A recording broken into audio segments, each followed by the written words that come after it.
It is great to have your company on this Sunday morning. We're with you for the next couple of hours. I'm surprised you've actually made it to the desk, Llordo. I turned up the same time as Matthew Lloyd. We both drove through the car park boom gate at the same time.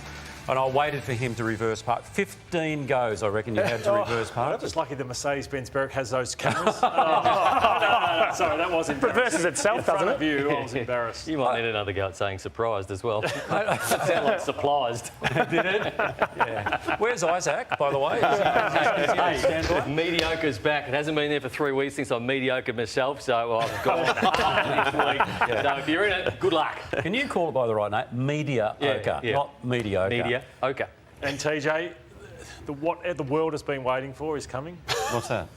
You at the Nets. Oh, the Junction Oval, so here it was. I've never seen you more excited. Don't, He's please. excited. So Brown v Jones, a super over each. You bowl 6 to Browny.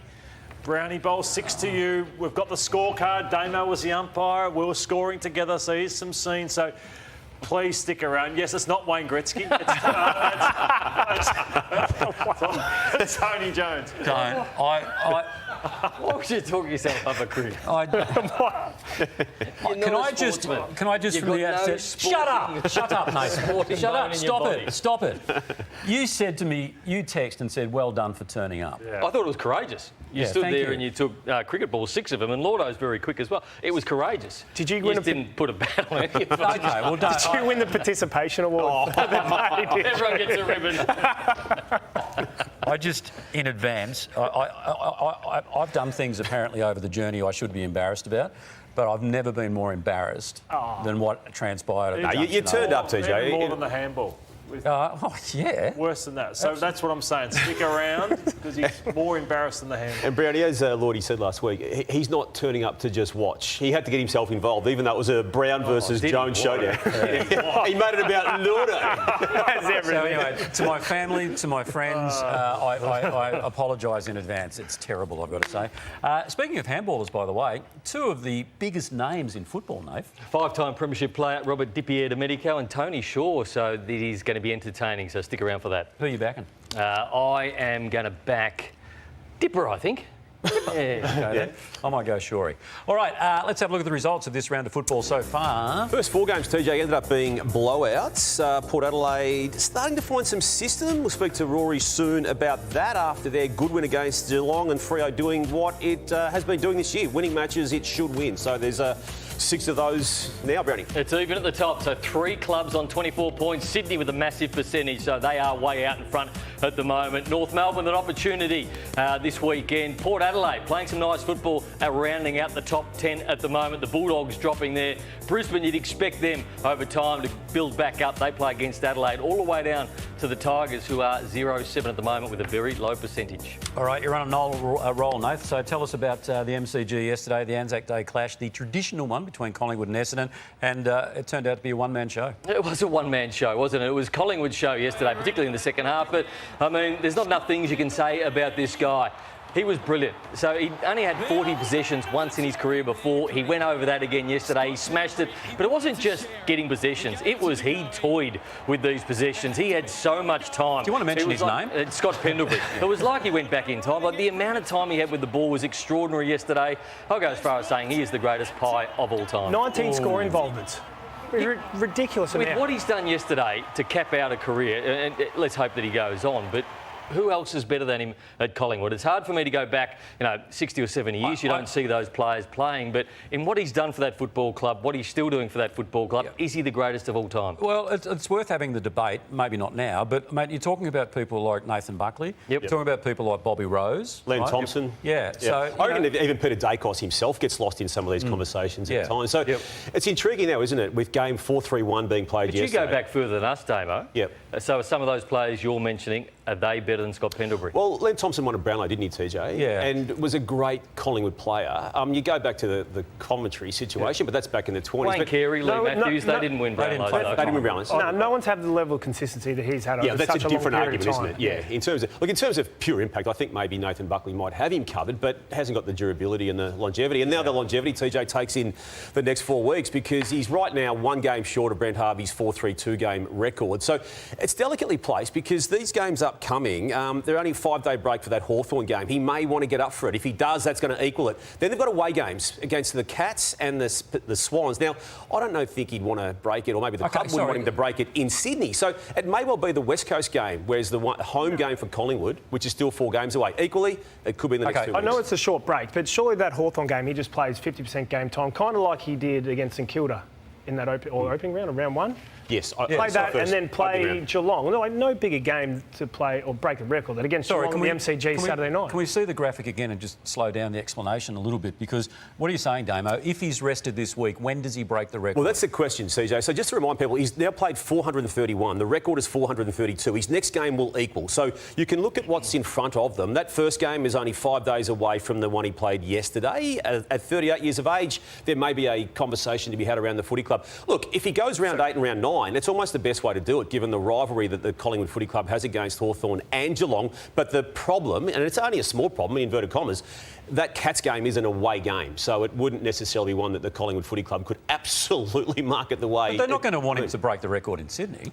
No, that's the next one after that. Yeah. And then they've got the home game against West Coast, but then he's going to have to miss 2 of the next, 3. So I think you'll find, Damo, they come to an arrangement with Geelong. Geelong are going to look after them in a big game like that, if that is the record. Well, because they're going to profit from it. Yeah, exactly right. Yeah. So the game itself, I thought the first half looked like 11th v 17th, which it was. Collingwood 11th, the Bombers 17th. The skill errors. So moments like this, it was riddled with skill errors. So even Nick Dacos, had 12 kicks, hit 3 of them in the first half. He went at 25%, ball straight back over. So no team could capitalise.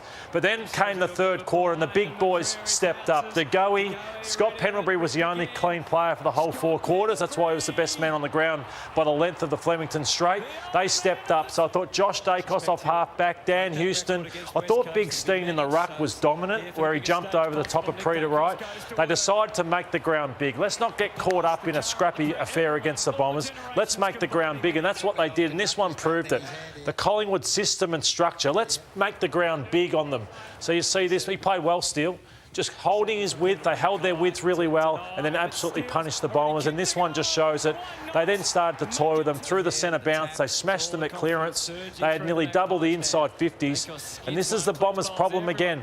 Look at this. They are all at sea. So where's the defensive setup where some are running away, some are coming in front, and then Scott Pendlebury toyed with that to go. He runs into an open goal. So Collingwood aren't at their best, but their system and structure found a way to win easy. It's worrying vision from an Essendon perspective, the way you've outlined it there, Llordo, and it was worrying for Brad Scott last night when he spoke post-match. Now, they had a period of time where they'd beaten Melbourne and were OK against Gold Coast, but there was no resolve, and there's Scott's words, I'm paraphrasing there. And then Cole Langford also spoke in damning ways about his own club.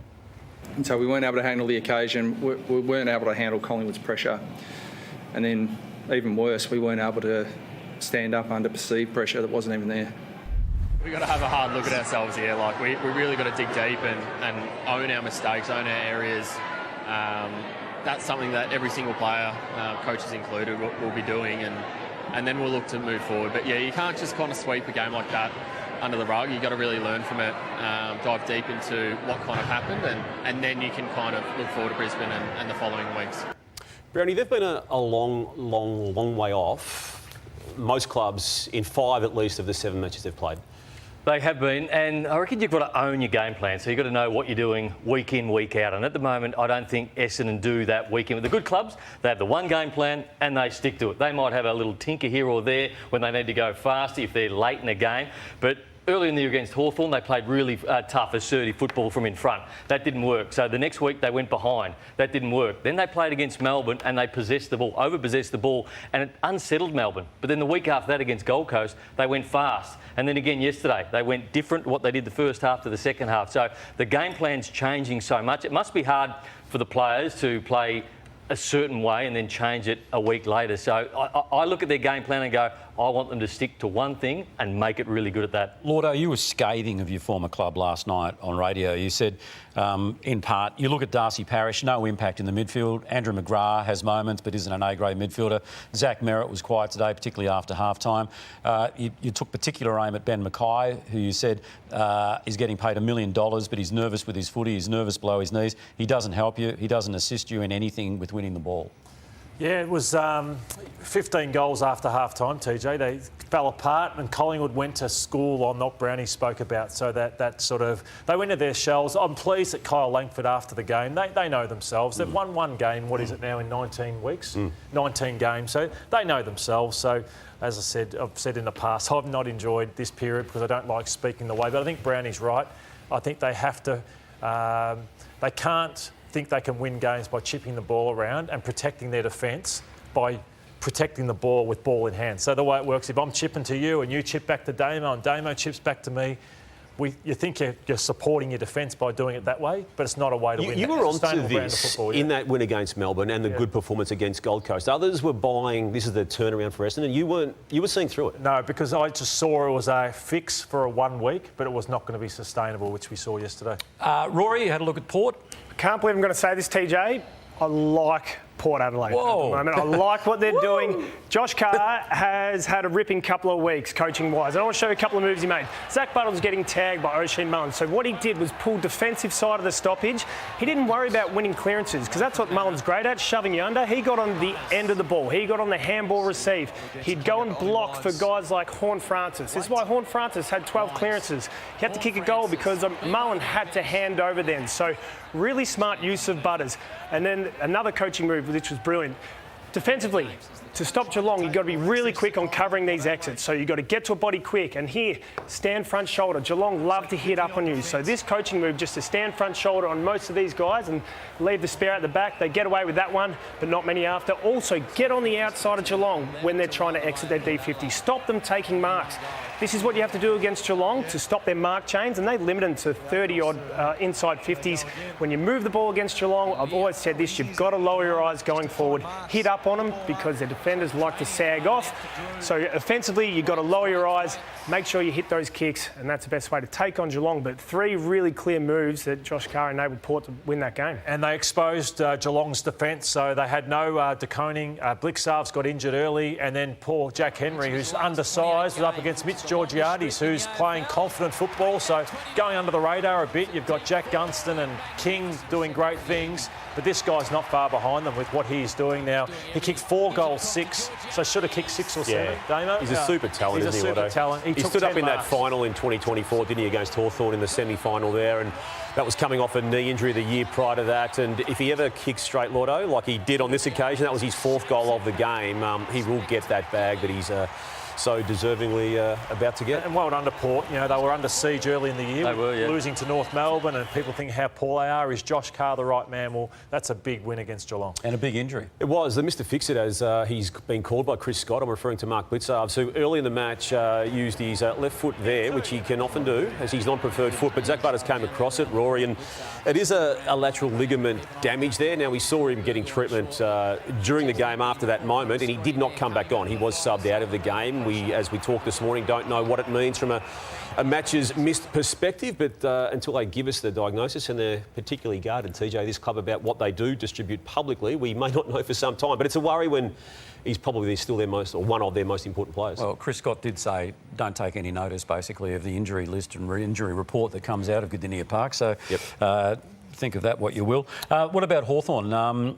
Big question marks over the Suns, the glamour boys of the competition. Don't know about that now, but what about the Hawks? They're flying. They are flying, and they brought the heat yesterday. And with the Gold Coast Suns, I don't think they handled the heat. So they've lost to Hawthorn and Sydney, and they panicked. So until they stop panicking with the football, you can't count them a premiership threat.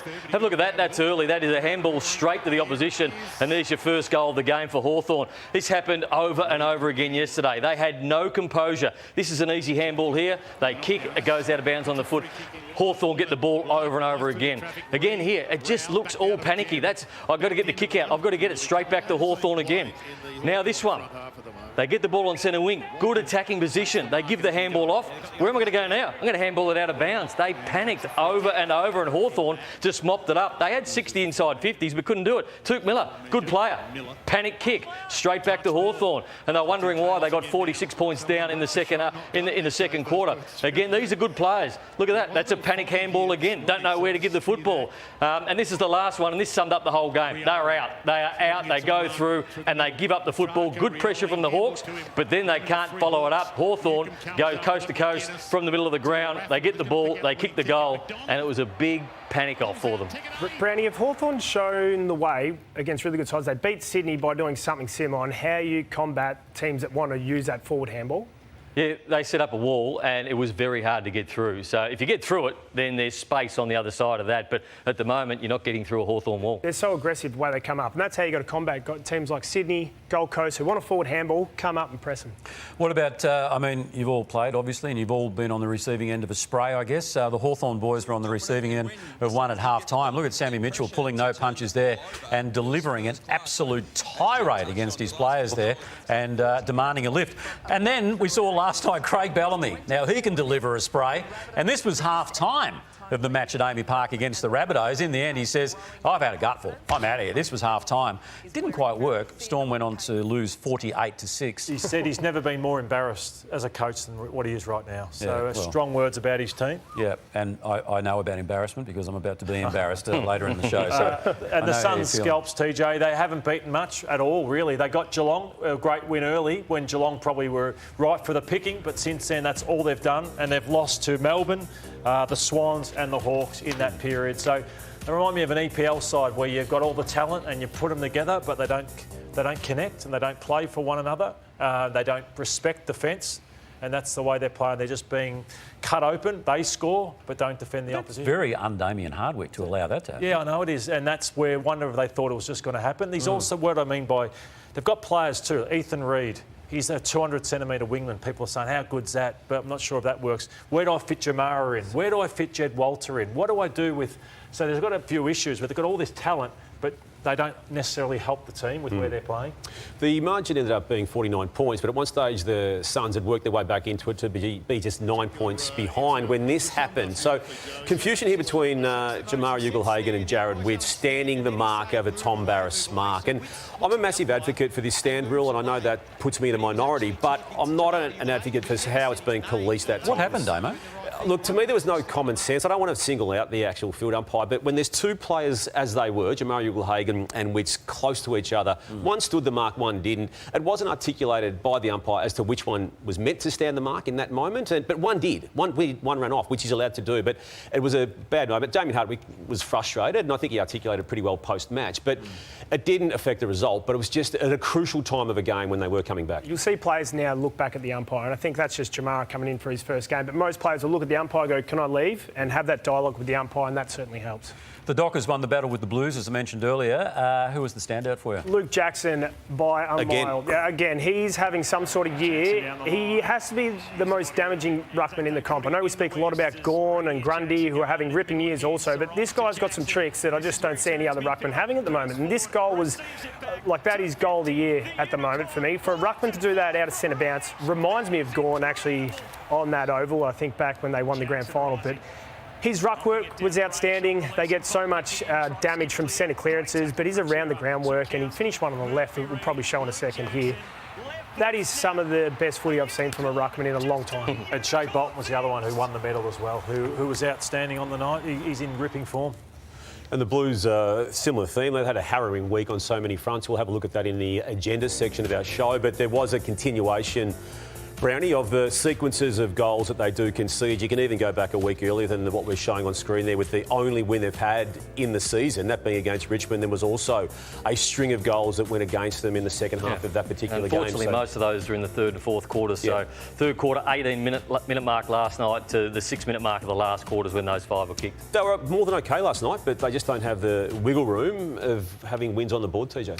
Nath, your Tigers suffered a loss on Friday night to Melbourne. They did, and they paid the price for not putting attention into Kozzie Pickett, and he was the best man on the ground. Clearly, 29 touches and 4 goals. I don't think there's a player in the AFL that plays the way that Kozzie Pickett plays. There's no player that moves the way he does. He's electric, and he stepped for the first 5 to 10 metres, And we thought that Kozzie Pickett was a half forward, a crumbing half forward who was electric. He is now a genuine midfielder. The work rate that he's showing at the moment, taking hangers like that, I mean, it's a highlight. It's more than a highlight reel now. It is a genuine star of the competition. You can't tackle him, can you? Just tell him to run. Just run and try and get tackled. The hips move. You mentioned that highlight there. The lowlights, they continue for Richmond, don't they, with their now mounting losses. They've only won 3 in their past 21 matches, and those matches were won against West Coast twice and Essendon. No wins this year. It's a 7-win, 46-loss scoreline for Adamuze, and the continuation of the poor words post-match was in play. We're disappointed. We don't want to expect to not play a 4-quarter performance. So what I do expect is our players to walk out of here with a bad taste in their mouth, because we can't sustain it for 4 quarters. So we'll take the positives out of the first 3. But we're a winning footy club. We're not a losing footy club. We're not going to be happy with a competitive performance, and our Tiger Army expect more.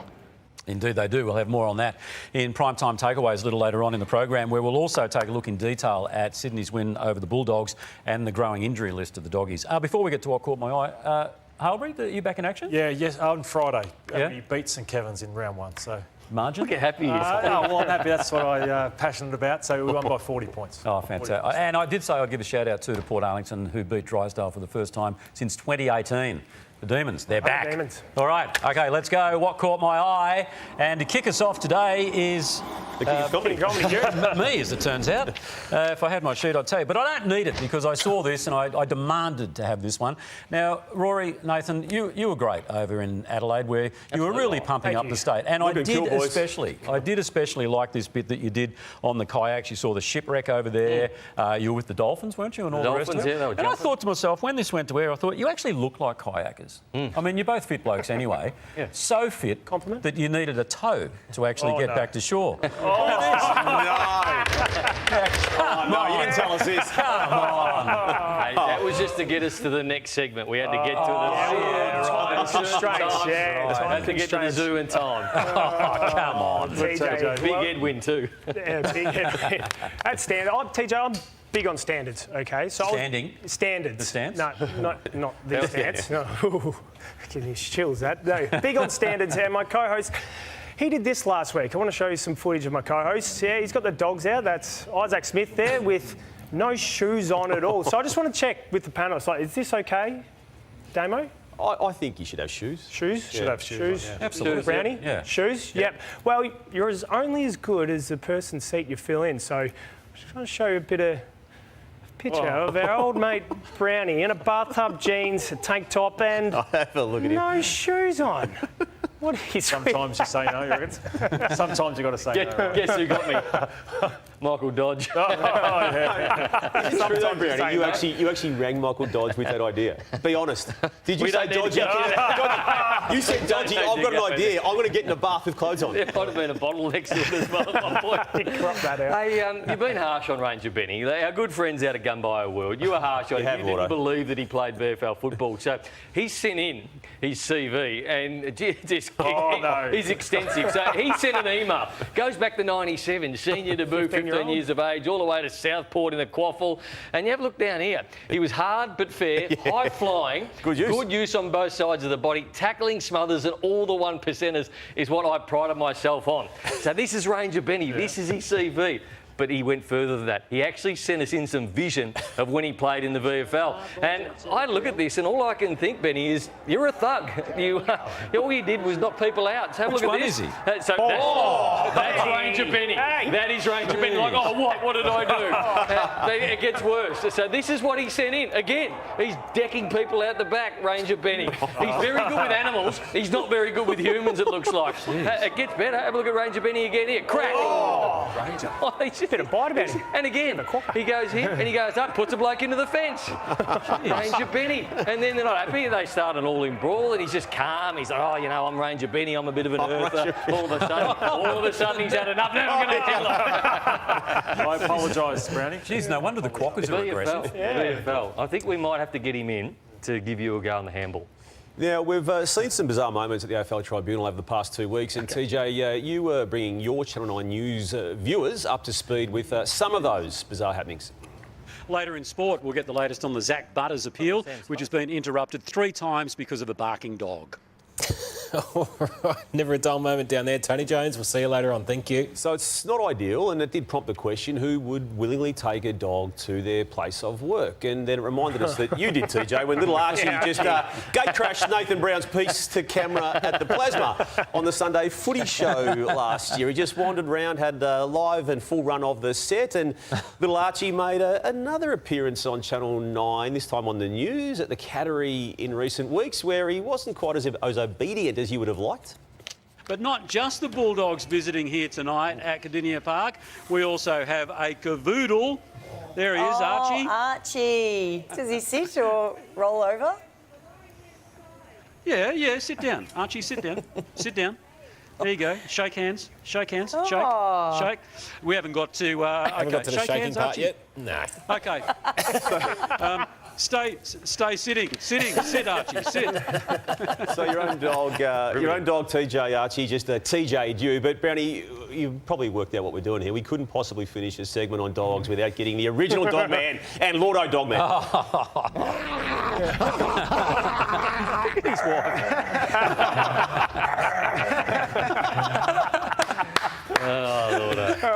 What's going on What are you sitting over there for? What's going on over Wondering here? why I'm sitting here right now, but An investigation. An investigation. sing? Oh, it's my first one I've taken part in. You sound like Nick And, McKenzie. I've tried to.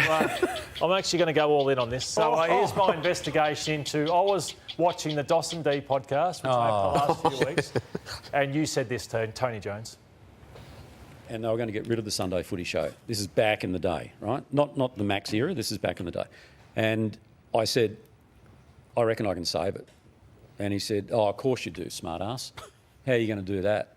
And I said, well, I would do this, and this. And he goes, true. Righto. You've got until the end of the season. I think we're halfway through. He said, if you haven't at least drawn level with Rex Hunt, then the show's gone. And I said, OK. By the end of the season, we were beating Rex's show. And the Sunday Footy Show survived. So as part of my investigation, I went and found 3 executives who were at the Nine Network at that period, and this is what they had to say about your suggestions. I nearly choked on my Weet-Bix when I sat back and had a listen to what Tony Jones had to say, that he saved the Sunday Footy Show. We've saved him. Saved the show? The show saved him. He's chompers forever now. He was unlikable when he first started on the Sunday Footy Show. I reckon it's Matthew Lloyd, Damien Barrett, Nathan Brown, Rory Sloane who have saved that man. He saved nothing. I've saved him. You know who really saved the show? It's Tony's teeth. Chompers. Chomp, chomp, chomp, chomp. He's absolutely delusional, is Tony Jones.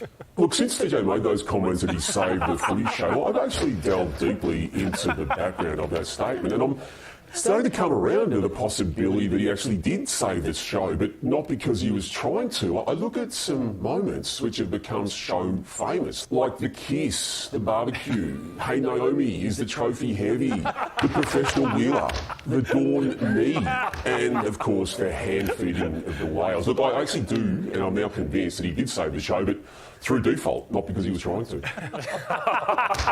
Those exact. That is so stupid. What do you reckon your biggest clanger has been? Is it the feeding the whales off the pit? Oh, I don't know. There's a lot to wade through, I've got to say. There's a lot to wade through. I'm only 2 weeks away from 40 years, and I'm just limping to the line at the moment. I'm not entirely sure I'm going to get there.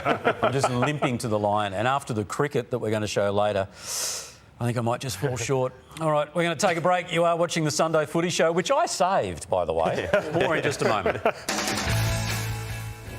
Sunday Footy Show, brought to you by the all-new Alexio EV by Hyundai. Oh, beautiful vehicle. You like the way the Americans say that? When they say vehicle, they say vehicle. Welcome back to the Sunday Footy Show. Now, I tell you what, who was travelling well last night? Port Adelaide. Very well. They were, TJ, and there hasn't been many upsets. There was Melbourne over Brisbane, you'd say, and the Suns, but there hasn't been too many this year. And last night was a massive upset. Geelong had been travelling as well as anybody, got off to a flying start, the Cats, but then Port Adelaide were far too strong. And our guest, it's great to have him on this morning because I just wonder if that's the most influential game he's played at AFL level. Jordon Sweet, it's been good enough to join us. Jordon, congratulations on the win, and where does that sit for your influence in a big game of AFL footy? Because you won the clearances by 18 last night. Yeah, it was nice. I think we haven't won clearances very much this year, so it was nice to do that. Sorry, there's a plane flying over my house at the moment, if you can hear that. Sweet. Paul Francis through the turn. Yeah, I mean, it was great for us. I mean, we got on top of clearances, which was nice. For me personally, it was just nice to help the boys out, and I wouldn't say it's most. All right, we're just having. We'll re-establish that Zoom link with Jordon. In the meantime, tell us about the win and how they went about it. Yeah, just showing Jordon. Yeah, here he is. He's I would back. say Jordon. probably the Hawthorn game down in Tassie last year was probably more influential. Hey, Jordon, Yeah, was having troubles. Yeah, having a few troubles there. So we'll get the link back up and we'll sort it out. But okay, so Jack, our producer's listening, so we are going to disconnect, then reconnect, and in the meantime, what they did really well. So Geelong are the best side at it, at winning the ball back in the defensive end. So you think of Tom Stewart and all those. They had a few out, but what they did so well, they only had one in that first half, one defensive win in their forward half of the ground. So in Port's forward half of the ground. So that was where they got on top. And we'll ask Jordon when he gets back on, but he's there. Back. Jordon, the plan going in. You seem to do a really good job on Geelong. They're so good in their back end when they take marks in defensive 50, but they only took one in that first half, and it was a big win from you guys. Did you discuss that pre-game? Because there's a lot of clubs who try and do that against Geelong, but aren't able to pull it off. Yeah, they are pretty good in that area. I mean, we did have a plan coming in, and I thought, us as a club was very good with sticking to the plan that we had, and I thought you did pretty well. Hey, Jordon, how have you seen the evolution of Jason Horne-Francis, in terms of his training standards, the way he's now impacting games, both as a midfielder and as a forward? Oh, it's been huge. He had a slow start to the year with limited pre-season, so I think he's really booming right now. The last few games have been massive for us. He's gone into midfield a lot more now, so he's been huge for us at the moment. And, mate, I think he had such a good game too. I was mentioning before, Zach Butters having O'Sheen Mullen tag him for the whole game. It looked like there was a bit of a shift with Zach's role. He was very much inside trying to win clearances that first quarter, but then from the second quarter onwards played more of a wing role and opened up some space for Horn to manoeuvre in. I mean, very selfless role. I mean, you can create 2v1s with tags and get other people open, which I think what he tried to do for us. You know what he's going to bring every week, and he's such a competitor. So I try to help him out a little bit by getting him open and free and giving blocks for himself. But he works hard for himself as well. So, I mean, he's just an amazing player, as you see in these highlights. Just put that big frame in front of a tag every day, mate, and he'll love you for it. Yeah. Hey, Jordon, your coach, Josh Carr, 7 matches now into his senior coaching career after a long apprenticeship, a lot of that under Ken Hinkley. What are you able to tell us today as to the differences and the imprint and impact that he's making? Because the wins are now coming. There were 3 of them on this particular season, and there's just a slightly different game style that's emerging. Yeah, I mean, we play a slightly different brand with the way we use the ball, and defensively we're a bit different as well. I mean, Carr is, as a player, he's pretty hot and pretty feisty and stuff.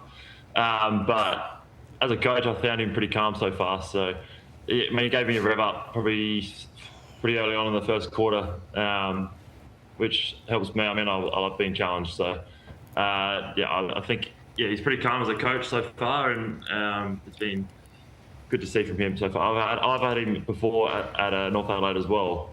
We won a premiership together at North Adelaide, and he was very good back then, and he's no different now.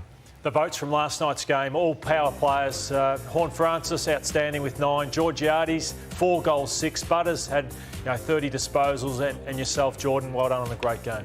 When you come on, you get the best prize pack in the business, and you win a family pass to Victoria's wildest theme park, Gumbaya World. Ranger Benny will be out there. He's a very good VFL player with thrill rides, water slides and wildlife experiences. Just watch out for the quackers. Hit Fit membership, combined bodyweight and boxing for a full body workout. Travis Matthew, have a look at that. That is some really good gear from Travis Matthew. A box of Chrome Tour golf balls, umbrella, golf towel and a cap thanks to Callaway. Bar Fritz's Australia are back again this year for all your beer and wine cooling needs. I see that bottle of red wine over your shoulder as well. Australia's one-stop shop. A pair of Aquila's premium quality footwear since 1958. We've all got them here today. A pair of Rick's eyewear that inspires confidence.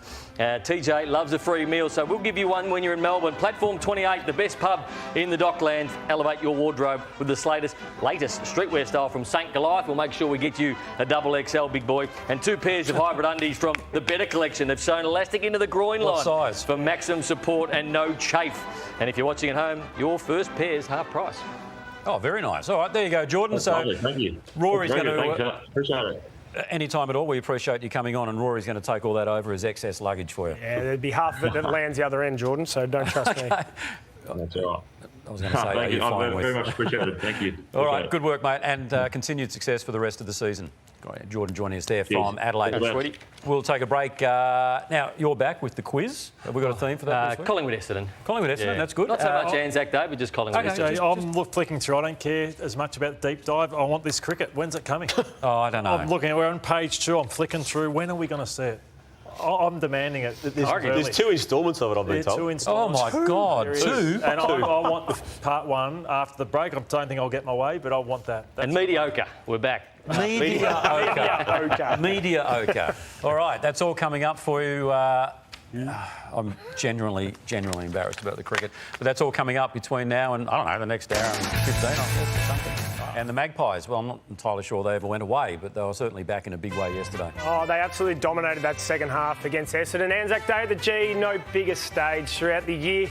We've spoken a lot about Pendles, but like the Dacos boys were incredible off halfback. I thought those 2 in particular, especially Josh, lit it up off halfback, and we all expect what we see of Nick, but Nick just fought the game out really well, didn't he? 77 disposals between them, 14 score involvements for Nick Dacos. It wasn't his best game by a foot, but I'd ask the question of Essendon, like, McGrath started on him, and it wasn't a lockdown tag. It was, I'm responsible for you. I just feel like you need to take something away. You need to stand for something. And if you're going to play McGrath in the middle, that has to be a job. You have to go, OK, this is an arm across. Or if you don't want to use McGrath, use somebody else to be arm across and make a statement. It was a half job almost. And then he went back to half-back anyway. Then he went back to the back pocket. So he went off Dacos. I just wanted to see somebody go, OK, I'm going to be responsible for Nick Dacos today. I'm going to take him completely out of the game. But it didn't happen. But that was Essendon's whole philosophy. Like, they're half defending, they're not bodying anyone. I just see them just waltzing. Like, it's not a hard day if you're playing Essendon at all. Like, those boys could just run and do whatever they wanted. The Bombers have a big issue in the ruck as well. So you see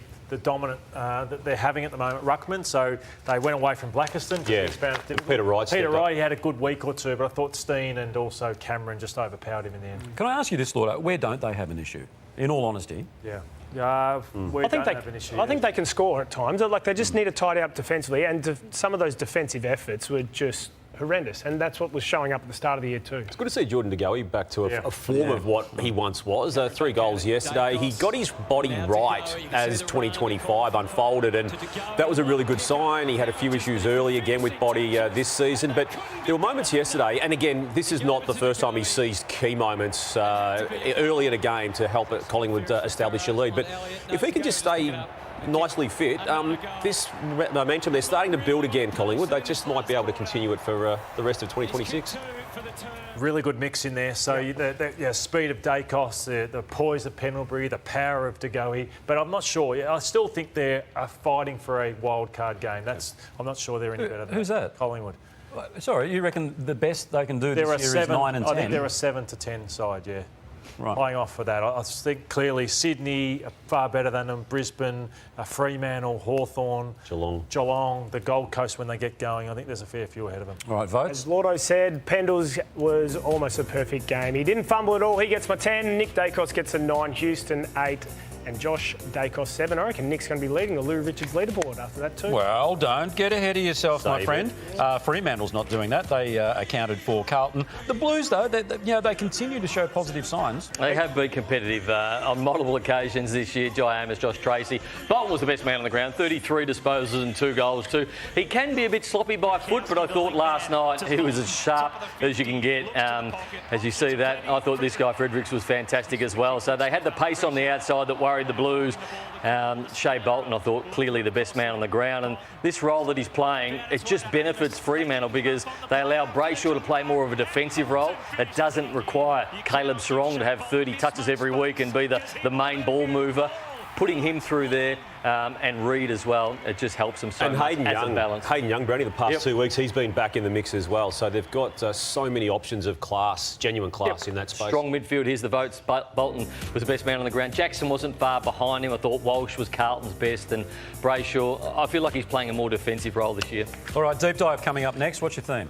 One of the biggest upsets on grand final day in the last 20 years. That's the tease for this one. OK, I mean, we don't see a lot, do we? We don't, and it's one that they would not sleep too well, some players in this side, for the opportunities they missed in the first half. All right, I'm looking forward to that because we're just continuing to push the cricket thing further down the show. Deep dive, it's coming up next with Llordo. Sunday Footy Show is brought to you by Western Australia. Step outside of the everyday and into a dream.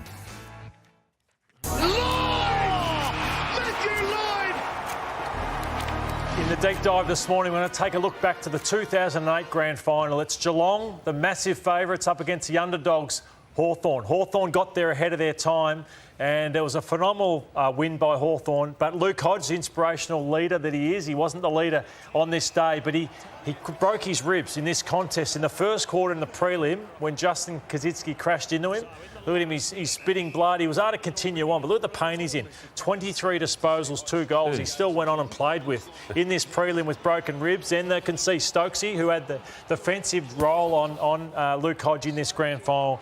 But Hodge goes on and wins the Norm Smith. 26 disposals, 7 rebound 50s and a goal. I mean, that is superhuman, isn't it? Oh, it is. We saw Nigel Lappin do it in the early 2000s, but amazing what he did for that club. And there's Shorey. We've got him on coming up soon in the handball. We'll rib him about this. No, we can't. No, we can't. Presenting Hodgie with the medal, Damo. Yeah, there's a lot going on, wasn't there, in that injury space, Llordo? There was carnage everywhere. Trent Crode, the relatively great fullback of the Hawthorn Footy Club. You can see what happened to his foot there. This is all before half-time, and it left the Hawks massively exposed in this game. He was left the ground and was never again seen on an AFL venue after that, but he played his role up until that point, and they covered for him in the second half and a lot of that second quarter as well, but it was high drama when he went down to the change rooms. Rory, this is where the big story is in this grand final. Yeah, and the Cats dominated the second quarter and blew so many chances, didn't they? They went up about 3 points, but it was guys like Chapman missing that one. 1 goal 9, Rory. 1 goal 9. How do you miss 1 goal 9? Big Brad Otten just missing an absolute soda. Like, you've got to kick these grand final day and you've got to put sides away when you have your opportunity, and Geelong just didn't.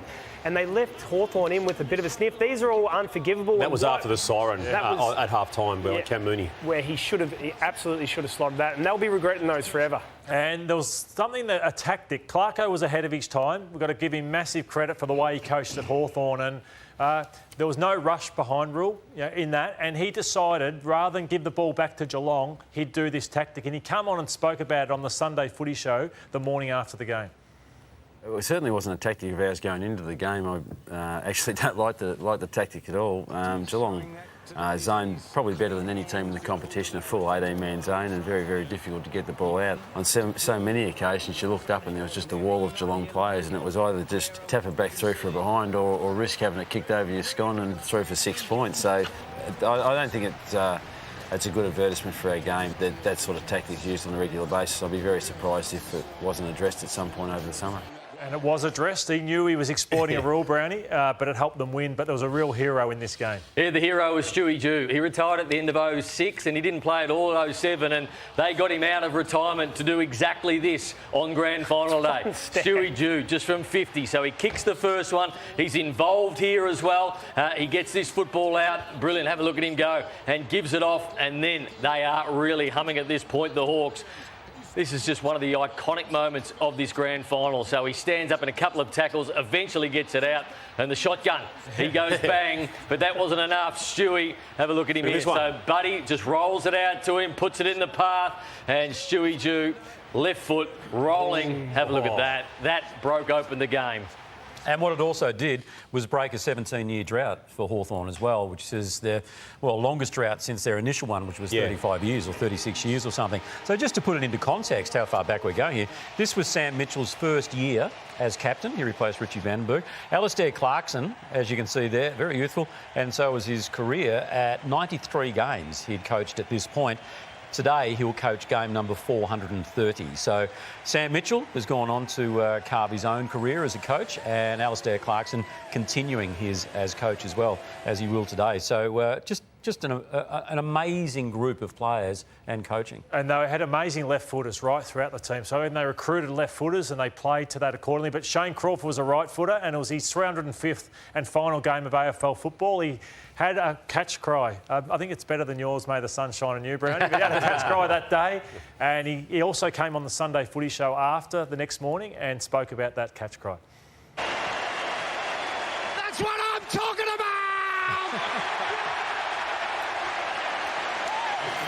A friend of mine kept saying it. He owns a lot of race horses, and every time his horse was hitting the line and winning, he kept saying it. And I don't know. I just I jumped on board and joined in. That's what I'm talking about. Hey, that was the start of something special at Hawthorn, where they won obviously many more after that period. Took them a while to get back there, though, didn't it, Llordo? It did take them a while. 2013, 14, that was 15. one they just snuck in. I reckon they won that before their time was before they were in their window. I've got to play against them the year after, and the amount of some of them have put on weight, some have got happy with themselves, so they didn't make the finals the year after.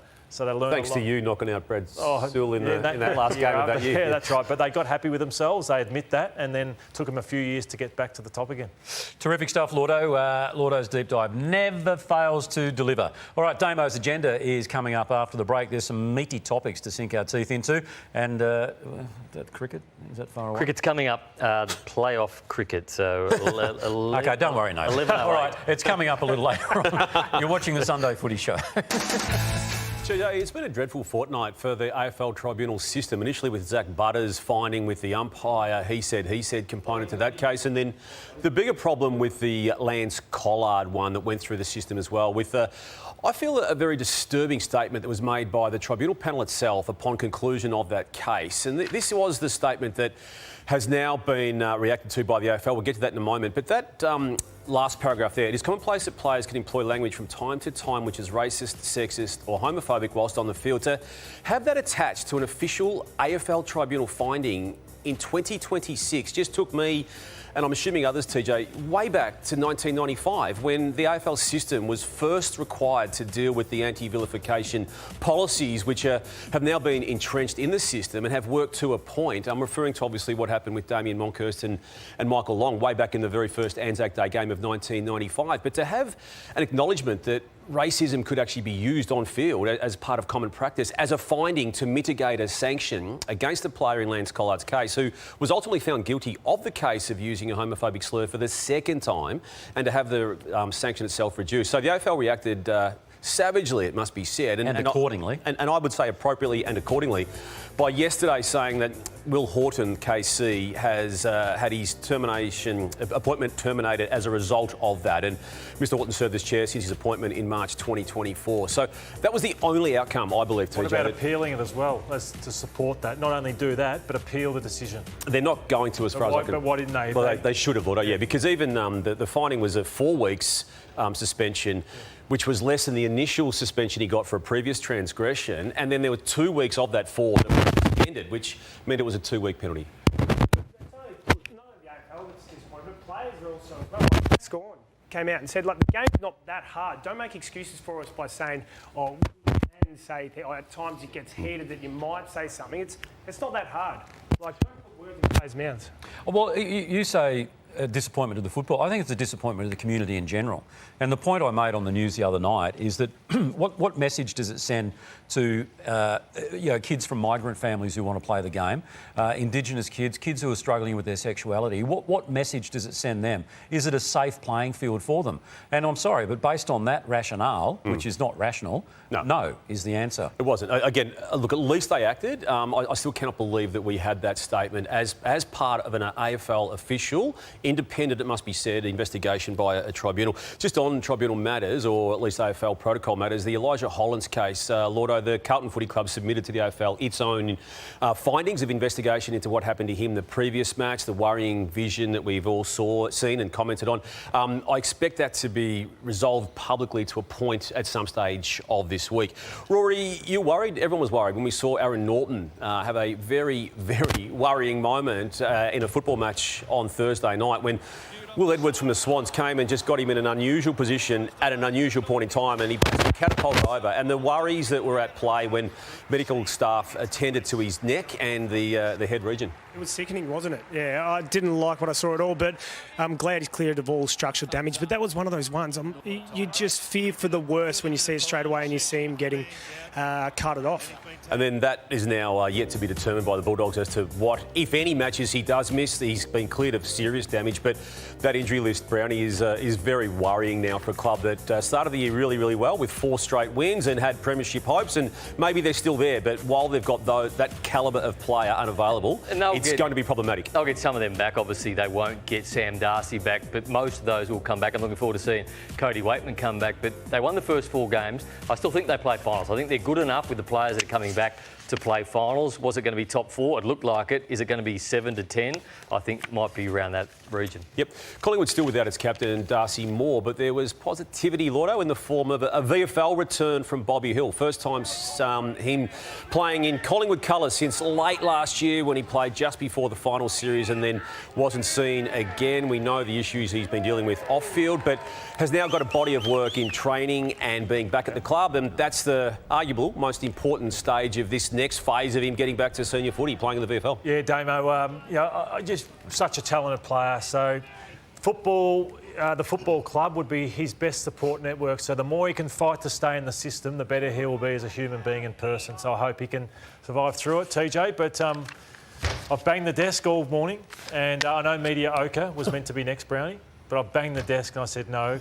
Cricket must come first. So you've put Mediocre down. I have, and I love your segment, but just as a one-off, can you just... Part of my segment is you give me a lot of information for Mediocre as well. I know I do, but I'm happy to go with the cricket. I think too many people have been texting saying, where is I'm a team player. Where is this vision? Because I'm genuinely not watching this. So it is coming. So here is part 1. Oh, it is TJ bowling the first super over to Nathan Brown. No. All right, so you have to be really careful about what you say on the Sunday Footy Show, and you two got into a bit of a spat, as you often do. You spoke about that. You're not too bad at cricket. We all scoffed at that. I'll bring the scorecard in. North Balwyn Vets, 3 for 1. What, donuts? So here we are, Junction I'd love to see Oval you steam in. Remember when you steamed in past Tom Brown on the athletics track? Well, we've got dark top on today. Cut. Tom's dying. How is it going to work? Super over. So you're batting first, Nath. Okay. TJ is going to bowl 6 at you. Damo and I are going to score. So it's a great setting here, so you can play your shots, and we're going to rate what that would be on a proper cricket field. So at the end of 6 balls, we're actually going to give you your score, and then you've got to try and beat it. Nate's going to bowl to you, 6 balls straight after that. And on the handball, we've got the money ball. Yeah. Money ball in cricket? Yeah, money ball. You're looking at the money ball right here, right now. I've talked myself up just coming off a Player of the Year series with Bentley A&A. You said last week you're not coming to watch. So you're the money ball? So I'm not here just to watch. I'm here to get involved. So how does that work? So you can use me for 1 ball at any stage. So if I say get hit for 6, it's worth 12 runs. Yep. If I get you out, it's -4 to your score today. So that's the rules, and I cannot wait to see what. Can't wait to see what unfolds. Stop it. So who's padding up? You know? I'll pad up. All right, let's go. Can't wait.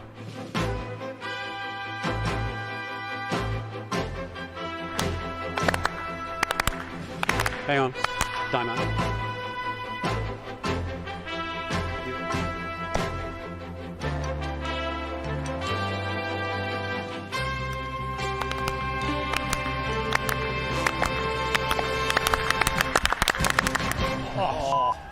was That's a warm-up. 4.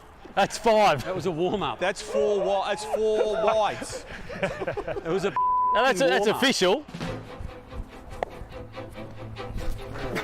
That's nothing. No run. Great return. Gee, that's a missed opportunity, Brownie. What do you mean? Benny Dot's a good dot. That almost hit the square leg umpire. Brownie, that had to be 4, mate. Nathan, You didn't. just admit the ball beat the bat, mate. Oh, great return. Oh! No, we're going to give that 3 over cover, Llordo. Good delivery though, TJ. Was it? I liked it because we could have put the field out. Potentially, I was willing to give that out. I think the field is out. Okay.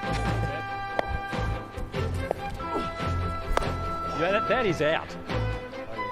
That would have been out. Yeah. Caught it, fine leg. No, we might change that call. We might make that 4. Yeah. Yeah, I'm putting it up. I think it's Don't 4. put him there. Look off, it's not a 6, That was it's a 4. Nah, that's probably only 1. I reckon straight to the mid-off. Nah, that's got past mid-off. Nah. No, Straight Llordo's saying only 1. 1. Straight I would have to- given that 4, but That's Llordo's straight only to given the that fielder. Money ball. Money ball. I saw him in that net before. He didn't hit the ball at all once. Yeah. I think it was quite Yeah. good length. Can you just get him in the head? Just outside off. Are you serious? Yeah. The jaw. Really? No, outside off. The jaw. All right. Body lines. Just come on.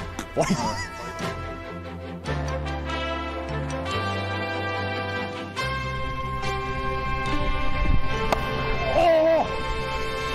Hey, no. Damo, this. Yeah, that's It's bounced there. first slip. It's bounced here. That is straight. Who's caught that? Slip. Absolutely. Walk, mate. Straight First into the slip. net. It's bounced here. Who Don't caught sit, it? mate. Get off. No, it was up high.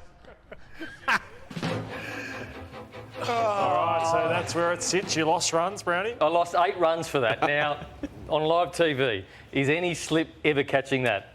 Steve Smith sometimes in. Oh, come on, it's Llordo. like in sort of what are those? That was just a really fine cut shot. I thought it was a classic cut shot. Single down to third. I've man. admitted to Brownie since I gave that out that I probably, upon reflection, should have let it pass. So- But you actually, while that clip was on, complimented my bowling. There was one. Yeah, one of the 5 I enjoyed. It was it was on stumps. All right, so you are chasing 11. So later in the show, please stick around for the run chase because I think you're a big chance. And the one I hit back down past the bowler, you gave. I reckon it was straight to mid-off. Should have been 4. It's 4 runs for sure. Can I tell you? I actually scored 22 in the end. It was a rocket. Can I tell you? I was the bowler, and even I'd concede it was a 4. But I put my field out, knowing what your bowling was like. Oh, yeah, right. Bloody hell, Bradman. Righto. We'll take a break. You are watching the Sunday Footy Show. Apologies to Richie and the gang. You're watching the Sunday Footy Show. Great to have your company on this Sunday morning. Llordo, tell us about the Hawks and Gold Coast Suns. In fact, Rory, you tell us. All right, I'll tell you. The Hawks played them perfectly, and Brownie mentioned before they pressured Gold Coast Suns, but when they attacked too, they wanted to go the open side and make sure the game got big and they could use their skills. But one guy, we spoke about Pendles earlier, we spoke about Tex last week, but Jack Gunston, he's fine wine as well. It's just crazy what he's done. I honestly I'd said a number of years ago, I think he's finished. You know, I generally thought he was finished. So smart's more important than, say, speed and agility, which people rate highly, but Pendles is smart, Tex is smart, Gunner's a very smart footballer too. Obviously, not many forwards can go this long because once you lose a bit of ping off the mark, you know, too many defenders stick with you and you can't get off them. But he is arguably the smartest forwards that's ever played the game with his leading patterns, which is what's keeping him going. Part of a good side, delivering the ball well to him, but he's just so good. Yeah, and it was good to see Jamara Ugle-Hagan. So he took a one-hander with the first touch that he came on. He came on with about 15 minutes. He was on the bench for probably to start with, and it was just nice to see him go back and kick that goal. The big question is, do the 4 big, tall forwards operate together? He let up. I thought he attacked the ball really well. Limited game time, but he still showed that he can play, and he's going to be a threat if he gets some footy into him. Made a couple of mistakes, but I thought it was, all in all, it was a positive return for Jamara. And great coaching from Sam Mitchell. We'll get to my vote. So Jack Gunston takes the 9, along with John Newcombe, who had 12 clearances and was huge. The skipper, Carl Amon, can take the 8. McDonald got the 8 as well. OK, we missed you last week for a whole variety of reasons. One, of course, there was no Media-Ocre. There's been none for 3 weeks since I Media-Ocre'd myself. Right. You went to your shell a bit, did you? Yeah. No, not at all. Well, I had a week off and then we had Adelaide, so we couldn't do it there. Yeah, OK, we don't need the whole roster. We asked the question. Yeah, I know, but just yes or no would have sufficed. OK, here's Nathan, who couldn't do it last week because he was away, and the week before we had gathered around, and then there was something else happening. But anyway, Media-Ocre's back. There was a role reversal at the broadcasters this week. Channel 7 got their first Saturday game of the year. You want to be able to go forward and take... I know that now. He's delivered it week after week. Just having some technical difficulties at the MCG. Player. Gets the kick away. And we apologise for any technical difficulties. So what we're going to do, JB, is just go into radio mode for a moment or two, which we don't mind. You're very capable of that, Brian. And Fox trialled ads in play. Oh, that's great to see. That's just two competitors. That's a... Yeah! Advantage. And a little bit of head rub straight into the dirt. Gary Lyon was quick to point out a commentary echo last week. Just have a look at this pick-up from Durham. Back scoop it. And Cooter-like. Yeah, back scoop it and continue on with the play. It's like Cooter-like. Great minds. An echo. Go. But it didn't take him long to try it out himself. Collingwood, as you can see, on their way at the moment to the biggest ever Anzac Day win. This is the biggest Anzac Day margin ever from a Collingwood point of view. You just say that? I just said that. That's good. No, it was worth mentioning again. Usually Gary's research is impeccable. Were you a soccer player? Did I read that somewhere? Myself? Yeah. No. Never played. No, I didn't think so. I must have read that about someone else. Let's finish off. I was just going to ask you about the last disposal out of bounds. Now, we've had 5 weeks with it. Doing analysis at the plasma can bring you unstuck. Believe me, I know. It is the wrong vision, so I'll pull it up there. So I feel for Daisy and Hodgie as they were let down, just like I was. My hold is an old dog, which is weird because he plays for the Kangaroos. I'm talking to the point of Jack Darling. You want to have a bit of a look at a bit of a graph here when it comes up here. The people who have gone from the bottom. You look at an Oscar Allen who has gone from... That's not Oscar Allen. That's Sam Draper. We're thrown it the other way. It's not going to come up. When you host a lot of shows, it's easy to get confused. Thanks for joining us on Footy Classified, wherever you may be watching. But it's made much harder by constant interruptions. I think you can cancel that with a case as important as Usually this. it takes 20 minutes, another half an hour. He was assessed by the doctor, he went back on. Really, that should have been the end of it. I think that's common sense in the end. We'll move on. As you said, there was a vehement disagreement. That is why the D's are flying. I haven't seen Melbourne move the footy like that or use it inside forward 50 for years. And let's not be too harsh on a guy who coached them to their first flag. Now that's Media-Ocre. Just a bit of fun, Kano. Just a bit of fun. Oh, dear. Come on. Oh, dear. Well, can I just say, in defence of Channel 7, it was a power outage at the MCG which led to all that technical difficulty. Yep, it was. Yeah, I know, but you Chris can Jones, still have fun with it. Yeah, I know that, but I know. But in fairness, I mean, before I get the phone call Were you trying to get a job? Were you with someone yesterday? Yeah. No, I bumped into Chris Jones.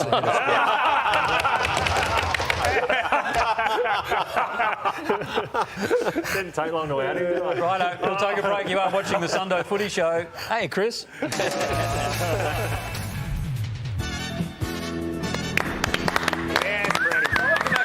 Time for everybody's favourite segment, Brownie's Quiz, brought to you by Sportsbet. $250 on the line. We're all playing for home viewers. Today, Brownie, Angie Riles from Paralawi in SA. Paralawi, beautiful plot. Peter James, Bundoora, Victoria. Sorry? Beautiful spot, I said. Anthony Carafa, Greenvale, Victoria. And Spencer Gordon from Newnham, not Gaddy Newnham, Newnham in Tasmania. Did you go in a bit of a rendition of Angie then? Yeah. Do it again. Angie, beautiful. Llordo, is it true you asked?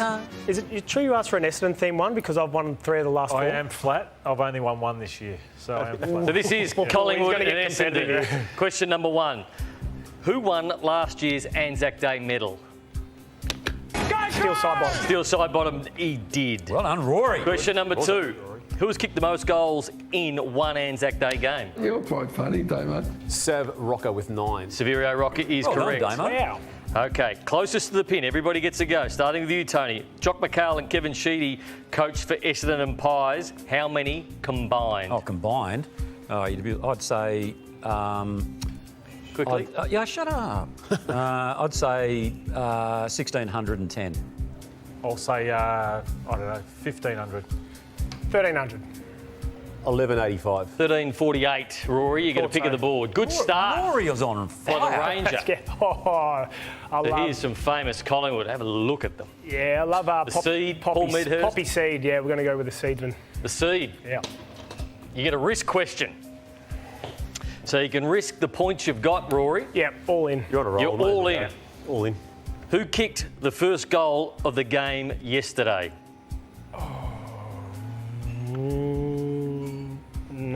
Ron Steele? Yes. That is correct. Yeah. That is correct. That's a good get.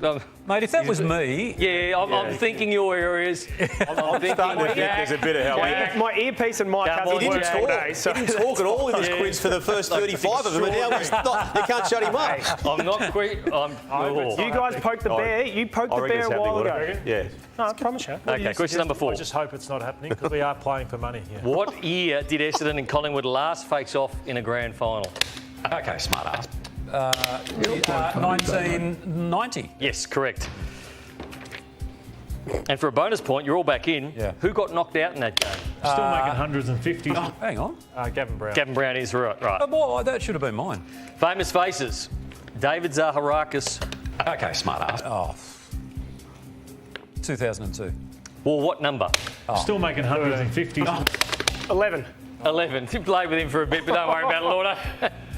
I hope you get a negative here, Roy. Listen to him. They played for money. Swanee. Cheating. Let's go. Danes. What? You didn't know David Zaharakis? You get the run on. Oh, not the run on. That's not good for me. Okay. Just don't answer any. Yeah, true. Block communication. 30 seconds starts Take my piece now. out. There you go. Who is Essendon's game record holder? James Hurt. No, Incorrect. 30, sorry. -1. Who won the very first Anzac Day game? Collingwood. Incorrect. It was a draw. Who has kicked the most goals for Collingwood? Whatever. Ever. Long time ago. Incorrect. Gordon Coventry. Dustin Fletcher wore what number? 31. I'll give you that one. That wasn't great though, Rory. Hang on. Oh, yeah. He got one. Which Pie small forward kicked the winner in Still 2012? making hundreds and fifties. Jared Blair is right. Famous faces, this one. For 2 points, only 4 Collingwood players have played 300 or more. Name 3 of them. Okay, smart ass. Okay, Len Thompson. Nope. Okay. You're quite funny, Damo. Tony Shaw, Scott Pendlebury, and... That's embarrassing. You're out. Nathan Buckley. Still sideline. That's right, Rory. Famous faces. Has to be a negative, I reckon. It's got to be Darcy Parish. But you never specified... You can mute 300 somebody. for Collingwood. For a question. That doesn't help you, Rory. How is Rory on 5 when he answered like at least 4 of them incorrect? That's what I would like. We take them off? Yeah. For 1 point, name the 3 clubs Mel Michael played for. You're quite funny, Damo. Collingwood, Brisbane and Essendon. That is correct. And closest to the pin, everybody gets a go. Starting with Damo. Might make it quicker. Not going to TJ. Scotty Lucas kicked how many goals? Oh, jeez. 482. 521. 475. 455. Knows his man, Llordo. 471. I will go Ginnivan. Jack Ginnivan down the bottom. Point somewhere. You get a +1, Llordo. For those playing at home, Zaharakis. 3 points behind Joe. Tarrant. And you got Paul Medhurst with the +3. Okay. Who am I? This is it, Browny, yeah? This is it. Let's. I'm going to have to go. I have been involved with both of these clubs for 5 points. Okay, smart ass. Okay, so... Doesn't mean played, I've been involved. Also, Renee Kink. No, I'm a premiership player with Collingwood. I ended my career at the Bulldogs. You're quite funny, Travis Cloak. Travis Cloak for 3 points, Damo, and you are a tie. Wow, let's have a look at the tiebreaker. Come on, Rory. In 1990, the Pies and the Bombers played off in the grand final. Who won the Normal? You're quite funny, Damo. Tony Shaw. Tony Shaw did. He's coming up on the handball later. Well done, Damo. Who'd you win for? Angie Rolls from Paralawi in S8. Angie, $250 coming your way thanks to Sportsbet. If you want to join, you can scan what is on the screen right now, and it's a lot of fun. And you need to apologise to Rory. What? You called him a cheat. You did pull it out of nowhere, and you had that blank look on your face like you get sometimes. Like I have normally. That's not just, that's have you seen that look before? The quiz, mate. All righty, we'll take a break. You are watching the Sunday Footy Show. Is that Horrendous Part 2 coming up, is it? Yes, it is. Yeah.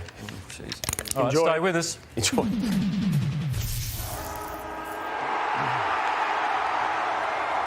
Time for Primetime Takeaways, and we want to look at the Melbourne situation, how well they're travelling, currently sitting top 4, 5 and 2, and who would have thought that when they let their coach go, let Petrarca go, let Oliver go, and then the Steve May situation.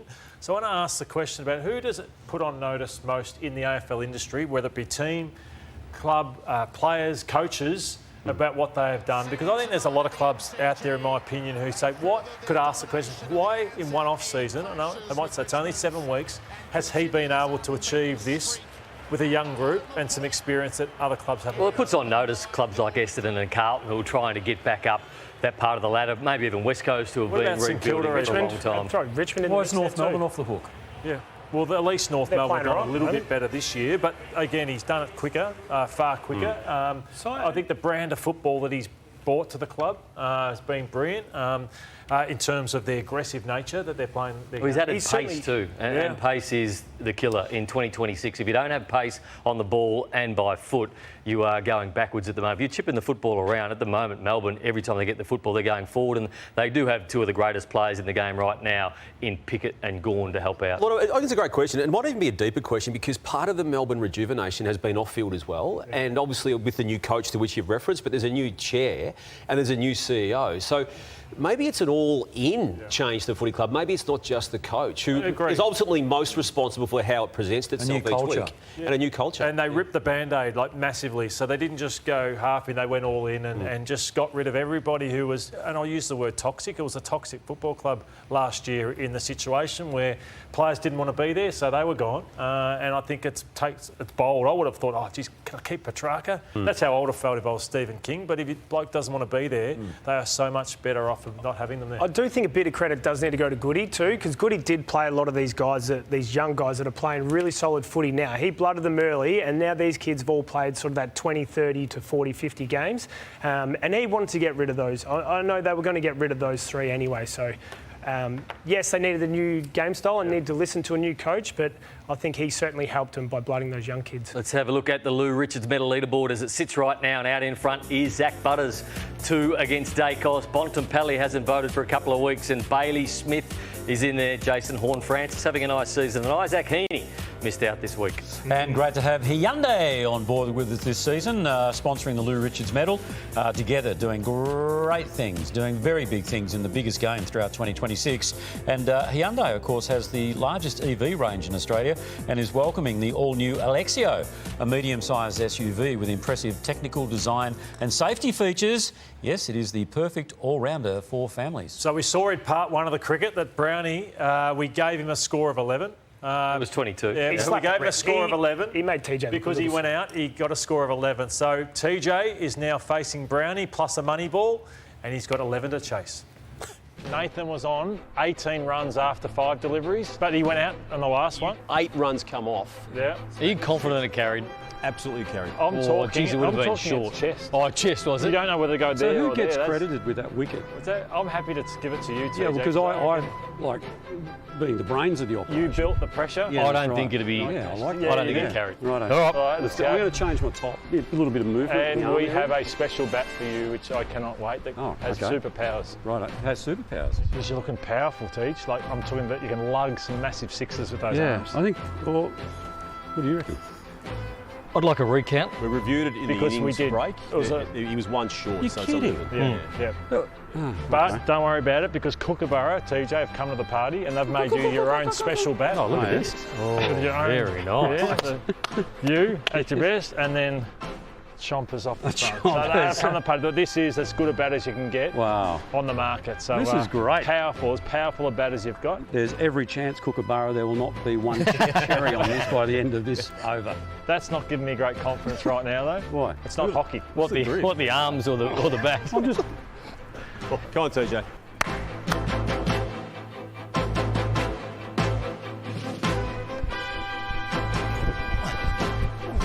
No run.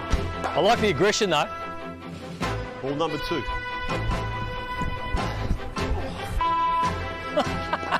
No run. Good start, mate. Yes, really good start. How my box is falling. No ball! Llordo, give us a spell. No, I can't have that, Llordo. I'm bowling from here. I'm just trying to make it That wasn't a no ball. Oh, TJ, come on. Use the bat, equipment. mate. Yeah, use the equipment. No run. And fingers That were... was sharp, mate. That's 4. That's 4. Yep. For no run.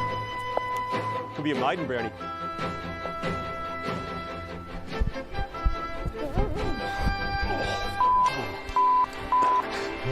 And the money ball to come. Money ball, Llordo.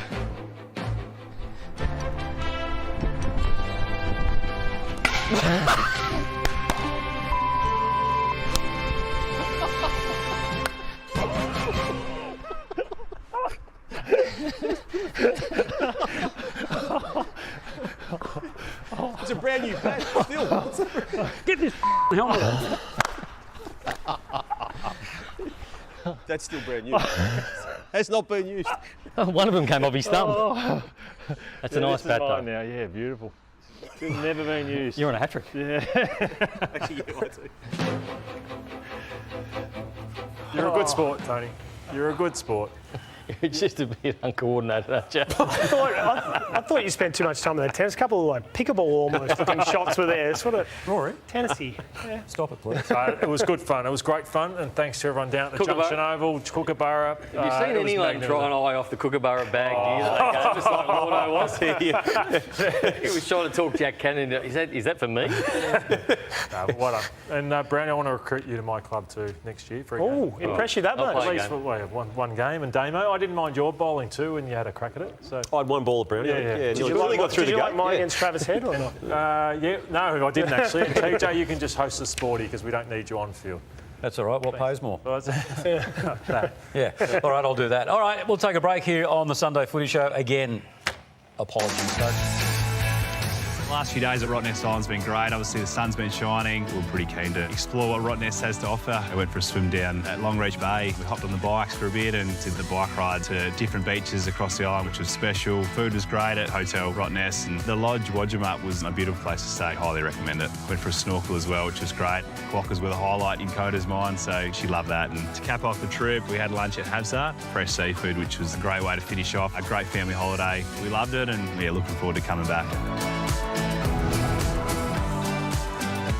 Beautiful stuff there, the Cripps family, and you can take a short ferry ride from the mainland in Perth and you'll be on an idyllic island paradise. That paradise being Rottnest Island. You'll be greeted by 63 stunning beaches, 20 beautiful bays, an abundance of spectacular marine life, and of course, the adorable quokkas. They bite. Explore the island by scenic flight, segway, boat, or even a glass-bottom kayak. You can pedal from bay to bay or take a guided bike tour, as Cripper did, to discover lighthouses, World War relics, pink salt lakes and coves. And the quokkas do not bite, by the way. Plenty of games coming up too, so if you're a Hawthorn, St Kilda or Essendon fan, head over to Perth with your teams in the next few weeks for the big AFL clashes. So if your team's making the trip, why not make it a holiday also? Turn your footy weekend into a dream WA getaway and experience everything that Perth and WA has to offer. All right, so with that in mind, West Coast has come to Melbourne for their clash against St Kilda today. How do we see that play out? This just has to be a statement game for the Saints. So at the moment, they're 13th on the ladder and there's 12 sides above them. Only one of those have a percentage worse than the Saints. So percentage is going to be big come the end of the season. You need to make these games count, and we need a big win from the Saints, and I think they get it today. The next game is massive. 11th v 12th. So Adelaide are 11th, Brisbane 11th, Adelaide 12th. So a lot at stake. If it was in Adelaide, I'd be tipping them. Brisbane are vulnerable, but being at the Gabba, I'm not game enough to tip against them. Yeah, good to see Jordon Dawson back too after a pretty heavy week. The other game is GWS and North Melbourne. Huge game for the Giants as well. North, I reckon it's a huge opportunity for them to claim a bit of a scalp on the road. They've won 4 games for the year. Giants only won 2. They can do it, absolutely, and I think they will because their contested game, their stoppage game and their pressure game will be too much for Giants. What do you guys think? North Melbourne? I like the Giants in this one. No? I'm going to go the Giants. I like the fact they're getting players back and they've got a pretty good draw second half of the year. All right, animal fact time with Damo. TJ, we're going down a spot the difference path today, and we go back a couple of weeks to Gather Round where Browny had to, as we know, leave quickly Channel 9 to get to Triple M because he doesn't want Daisy Thomas to host while he's there. So, take the makeup off. This is the spot the difference with this rat, Rory. There's a lot of similarities in the technique in face cleaning on this. They're both pretty cute, aren't they, too? Look at Who's cuter? The whiskers on Brownie are much cuter, aren't they? Look at you laughing over there, you pinhead. You know the only difference with that, though? The rat hasn't had Botox. No. Good one, dude. Right. Well, take a break. You are watching the Sunday Footy Show. 2 superstars of the game coming up next. Who are they, Nath? Robert Di-Pierdomenico and Tony Shaw. Yeah. Welcome back to the Sunday Footy Show. It's the segment that just keeps on keeping on. And 2 men who were very fond of the great late Lou Richards and knew him very well join us now. And as I said at the top of the show, 2 superstars of the game. Robert Di-Pierdomenico. Thanks, Tony. Thanks, boys. And the great Tony Shaw. I remember when we came out and did a story with you once and you said to Lou, I'm going to be the next Lou Richards. Yeah, well, and he said, and he said, yeah, not as long as your ass points to the ground. No, well, actually, Lou gave me my nickname, Dipper. Was Robert Di-Pierdomenico, then he said Dipper. Now I'm the great man, the great Dipper, all that sort of stuff. But he gave me the name and it stuck with me. I did a little thing with him at Luna Park on the Dipper. So that's how it all started. No, we've only got a small segment here. Did you play on each other much, or was he more the outside winger and you were the inside? No, I was the inside, he was the outside. Well, actually, Llordo, you can tell the story. No, you tell the story. Well, I thought he was... At quarter time, I'm flying, Lloyd. They've got 30 possession, kicked 2 goals against Gavin Brown, like one of the greatest players of all time. Then I'm trying to throw myself at Waverley, throw myself on the ball. Can you go? Well, I did. I say I bumped him, but I broke his collarbone. And I thought he was tough, and I thought, gee, I got him pretty well there. Anyway, I started running away, and I hear this like a squealing like a pig. And I hear, you broke me collarbone! And it's still like I should come, like, you know. That's a true story. It was legal. Dipper, you're the wrong era, mate, too. I always think it would have been great to play back in your era. But DJ Dipper, if you were around now, you'd be as big as DJ Fisher. Have a look at some of the footage you and Mick. No, that's me. This is a song by a Fisher called Losing It. Losing It. Here we go. How appropriate. Yeah, you lost it. You have lost it. Stay tuned. He's coming. Oh, no. That's in Mick. That's in Mick. Great to see you, living. Fantastic. Thanks for the rap, mate. You're Italian. It looks like you were Greek there, the way you were dancing. I could be anyone. Dip, you've got one over Shaw. You're officially a Brownlow medalist, but he's officially a Norm Smith medalist. You should be as well, shouldn't you? Well, 1978 was my first grand final, and I did play quite well because I won the award for best on ground. And there is some talk about a retrospective. Yeah. Now, you boys should know. Are we going to get with that? Or well, if there are a retrospective awardees of them, you will get the 78 I will get it. Now, if I put that one... Only greats win a Norm Smith medal. But if I put that one on, I'll be like this. Now, we can only hope that if you are presented with the Norm Smith medal, you're a little more graceful than when Shawry was. Let's have a look. Let's have a look at Tony Shaw. You're presenting the medal. No. Hang on. I really went off the back. How great was that? Me presenting it to Luke. Dip, we used to love the ads. We used to love the dimmies and forges of Footscray ads. Can you give us one of the specials? Yes, I see your shoes, boys. They were $5.99. They're only $1.99. You know the story. Dimmies and forges, be there. Now, what do we do? ball? Do you know about the money ball? No. Okay, thanks for watching. Do you want to explain the money ball? No, I do. Don't say it, He Lloyd. doesn't want me to tell Dipper the rules, but you've got 5 handballs on the left, 5 on the right. You can use this for one of your handballs, and it's worth double points. So use it whatever you need to. And Shorey a couple of moments ago said to Llordo, do not tell Dipper there's a money ball. Sorry. You're a Collingwood man, Tony. Sorry. So who goes first? All right, Shorey's got a ball. You can go first. You're more Smith. We're backing you, Shorey. Ready? I got him covered. No, yeah, but 14. Dipper did think of 10 early on. 7. 19. 26. And that is 30. That was my non-preferred dip. Oh, 5. A bit lofty. 7. 14. Put some heat on it, Dipper. Come on. Oh, come Give on. me the money ball. Give me the money ball. He wants the money ball. He wants some money. 7. Here it is. Here it is. 26. Cash. Here's the money ball. I'm waiting for it. 5. Oh, you wasted that dip. Oh, that's fine. You reckon that was 7, do you? Lordo's the caller. Thanks, mate. Get that money ball ready. So Dippy's used the money ball, so he needs the extra points here. It's 40 to 33. Right out. Come on, Shorey. 7. Consistent. I had you covered when you walked in. 45. Locking him out. 7. 47. Money ball next. 7. Money ball, money ball, money ball. Money. Oh, 7. It goes to 73. Mate, you handball as far as you could kick. It's opposite. He's back in the game. 57. What's the record? Oh, you're not going to get it. 64. 71. 1 to Okay, hold it. Just need to hit the board. Okay. Don't choke here, Dipper. And go through. How's that shoulder going, mate? Go for it. Listen. Oh, he's got the kick. That was nice. Well done, you guys. I tell you what. Well done. Great to see you, Shorey. good on you, Absolute boys. champion. Thanks, of the mate. game. Thanks Good on for you, having Dip. And what you boys are playing for is the best prize pack in the business. So we've got the Temper mattress. The Temper mattress is the best mattress in the business from Temper. And you wouldn't believe it, I had a Temper package arrive during the week with 6 pillows in it. They are great people down at Temper. It goes into 0G, which is where astronauts take off. So what happens is you sleep really well at night and then you play well all day. So you've got the golf clubs over there. The Callaway.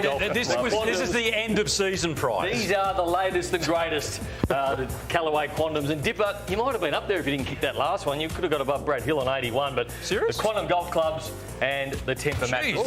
Dipper. There's nothing I can't do, you know that. He plays on 24. Yeah.